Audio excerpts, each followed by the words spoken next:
Hey y'all! I thought I was introing. You intro? What's up, world? I'm Justin. And I'm Rikki. Everyone should already know who we are. Yeah, it's but like it's still, it's still cordial. Okay. You have to give your forward salutations. Okay. That's the word of the month, salutations. So we're back. What is this? It's been like a month for real. It's been like a month and a half. Our last video was January 13th, and today is the 27th. Yeah. It was so long that our dear friend Keith Roberson came to us and was like, "Hey, I thought y'all was broken up because y'all hadn't posted a video in so long." So, shouts out to Keith. We still together. We still rocking, persevering with the Lord, with one another. Mm-hmm. Yeah. Yeah. So this video is more of like an update because it's been so long and a lot has happened.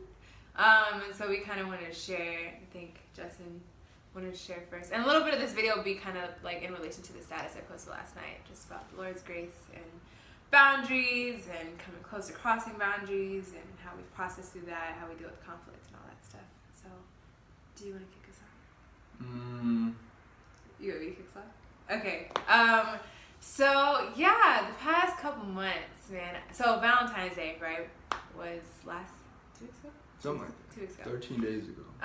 And we both agreed that that was like our first real romantic date, because even when he like had a flower for me, I was like, oh, this is weird. And it's not that like we obviously like each other, but I think like most of the times we're like intentionally getting to know each other, hanging out and like doing fun random stuff together. So it was our first like, oh, we play love songs and all that stuff. And so because it's Valentine's Day and all that stuff, I had talked about like, so we had a 3-second rule that I had that I put in place like early on, because I was like leaning on him a lot, like our first official date, and we had a movie night and students were over, and I was like all up on this man's shoulder like the whole movie.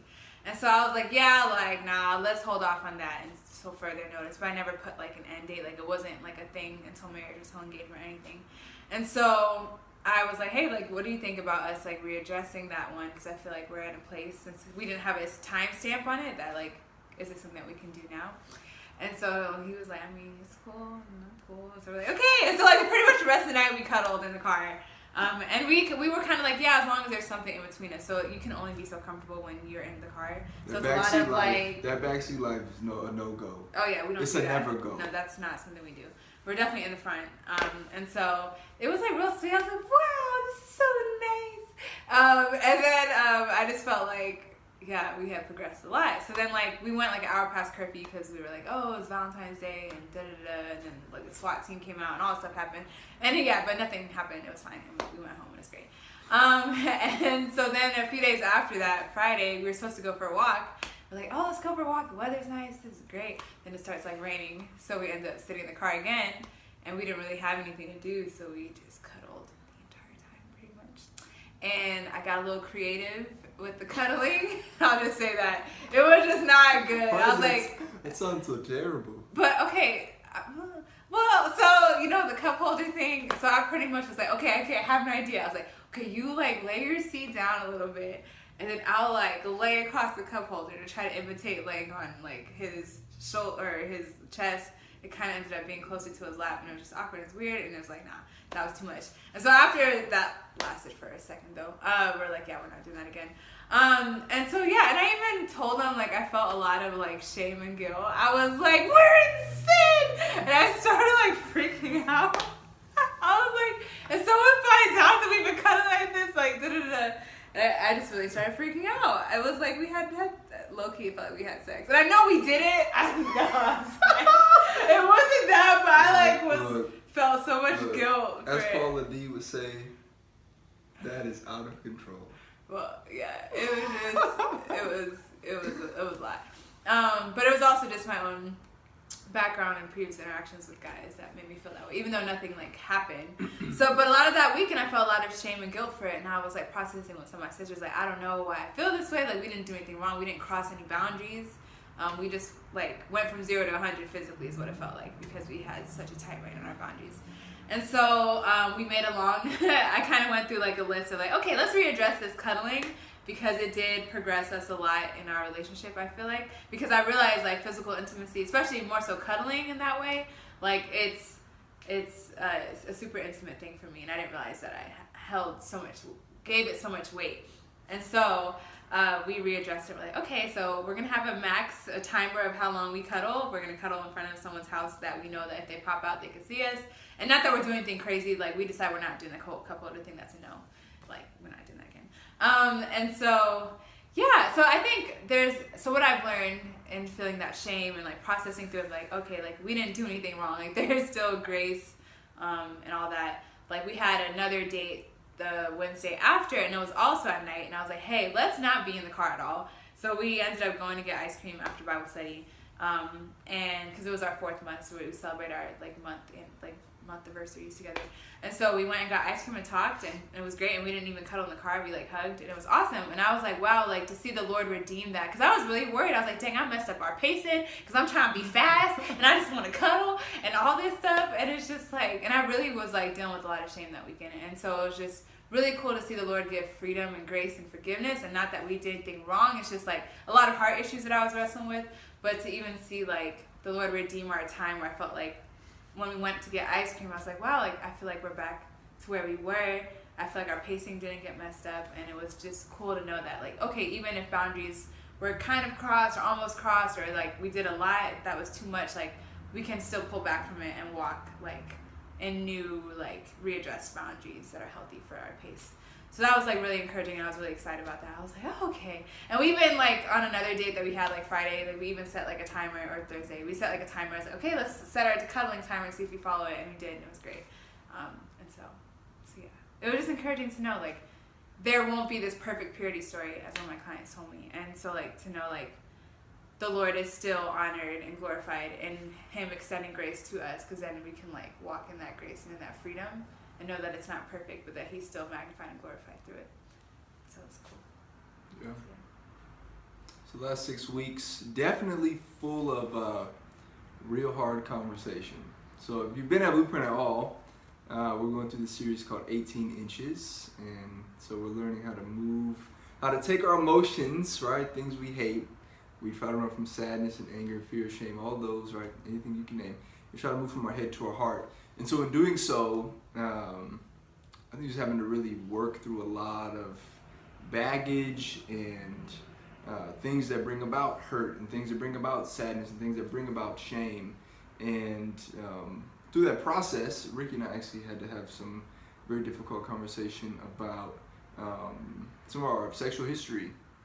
And so for some folks, I know for me, I was like, oh no, I've said too much, too soon. But I think what's cool about being individuals and having, different people having different stories is that the pace of things can look different. There's not a cookie cutter way in which, oh, you share this at this point, and this at that point, and this here and that there, so you don't, it's just kind of as life brings things up, you're able to address them. You can do so in a healthy way, and you can not share certain things.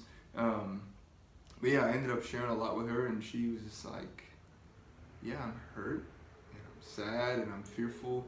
And she was just really upfront about things that she felt, and then she shared some stuff with me, and we've just kind of been processing really over these last 2 or 3 weeks about how we felt. And it's been really freeing, I think, to feel like I have the trust and the confidence in her to be hey, I'm going to bring hard things to you, things that have rendered me sad or hurt or still hurting me as I'm recovering and processing and kind of putting myself back into the shoes or the moments of those relationships, and seeing how it's affecting things now, and being able to share that. And so it's been hard, but I'm really thankful that she's been patient and very honest about where we are, because I think it's created a very real sense of intimacy and depth, because we've been able to say, hey, here's our sin, here's the grace and the cross of Christ, here's how it has redeemed that, and here's how it has created depth and intimacy as we've confessed to one another,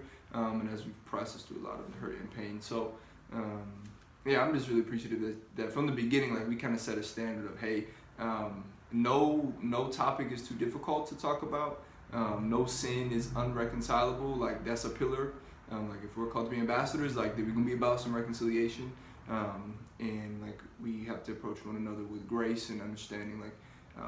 We're called to bear with one another, be patient with one another. So we know baggage, there's baggage when you have sexual history, there's baggage. and it's real and it affects stuff. And when you're a sinner, you have baggage. So we really been able to approach one another with that and really walk freely in the grace of God. So, anything you would add to that? Yeah, I mean, well, no, that was good. No? Okay. Yeah. So, any other thoughts?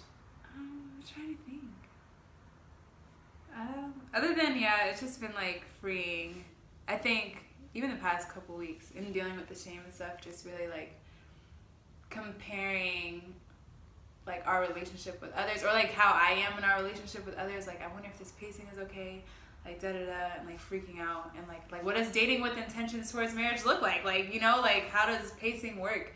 And just being really encouraged by sisters of mine that are like, hey, like, and even Justin, like, this is like our story, you know, like things look differently. We're in a different place than some other people. Sometimes we do things that are really extreme that make no sense. And we have hard conversations that some people don't have until later on. But I'm really grateful because like the Lord has been with us and has been faithfully walking with us and sustaining us, because these boundaries are hard and they suck. But I see like the reward in that. That's something. Tangent. Well, yeah. So I think we also had a conversation like what helps us to keep our boundaries, and so we both have like different motivations for that. But like I think we both did agree that what's really cool, even though there's different ways of getting there, is like, man, like the reward of knowing that one day, like Lord willing, we'll be at the altar sharing our first kiss and everything else that follows the rest of the day. Like like that day and not sooner, I think is just like super rewarding for me. That's what helps me be like, okay, like, and me choosing, tangent to that. So like, well, no, same thing, yeah. And me choosing to not like give in to like, oh, but this just feels nice, be in the moment. Like, it's just like, no, but think about like wanting to get to that day and the reward that day, like how rewarding that day will be, and how like things are permissible, but is it beneficial? Like, it's okay for me to just like cuddle all the time and da-da-da-da, but because I don't know what this timeline looks like of when we'll one day get there, it's like, well, what's like beneficial for the pacing of this relationship, for where we are, for the stage that we're in, and what's not going to make it like difficult later. So it's just like, okay, this is okay to do, but it's like, does it make sense to do that now and make it harder in the long run to like not kiss or not whatever? So and thinking through boundaries, like consider those things as well. But yeah, so the reward and like knowing that like is super helpful for like moving that way, and for him it's like, you know, like, I don't know, I guess you could share yours. Like, yeah, I just hate confession. I hate it. Like, I just don't like feeling the guilt and it's sometimes the shame of being like, dang, dude, like you have in some way, shape, or form like failed the Lord, and in doing so, like, and then like not walking in newness.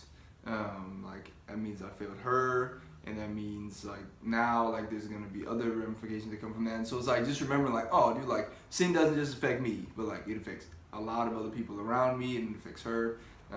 And I just don't like, I don't want to have to deal with the discipline that comes along with it. Like I was like, man, I would rather stay free and celebrate something that like we can abstain from at a later date, because in that moment like it will be far greater and sweeter and be so much memorable, and can just be a huge trophy of grace and be like, man, like you came from a lot of sin, but like look what the Lord has done as he's been like empowering you and sanctifying you like through his spirit and through his work. And so it's been cool to kind of wrestle through that, and we had to have a long conversation because she was like, I don't really like the way that you think about that, and I was like, I know, but this is what works.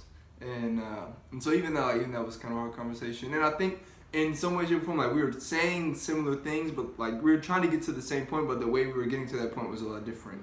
As she said earlier, so just trying to work and realize, oh hey, yeah, we're unique human beings, and we think differently, and we work things out differently, but it was okay.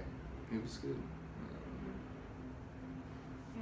And not to say that he doesn't confess, even though he said he hates it. He regularly does to his brothers, and I regularly do to my sisters. So just to clear any confusion about that. And I understand I'm a sinner. I fail the Lord a lot, but I still strive for excellence and for perfection as much as I can. Try to walk in victory, even though I don't oftentimes. So praise the Lord for his sufficient grace through the cross of Christ. So as we're approaching the end, because this is a long video, there's just grace and there's freedom, and we don't have to compare ourselves to other couples.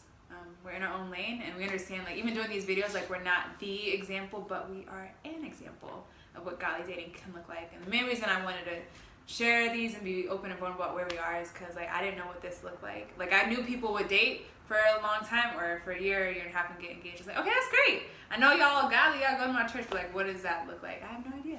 Other than, like, there's boundaries. Like, okay, but how does that help me with, like, what does this practically look like? So I know, like, I wanted to be able to have a platform to do that, and he was on board with that, so that was cool.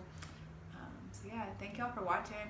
Sorry that it was so long. We wanted to do more, like, this video sooner, but, like, it was always nighttime and late, and we were tired and didn't have our thoughts all together. So I'm actually glad, like, we waited until now, because a lot of things make sense. Yeah. Thanks, guys. Yeah, I like him. She's great. No, I like you too. You're great. Oh, yeah, thanks. Oh, yeah, what? No, I mean... Oh, okay. All right, y'all. Peace out. Bye-bye.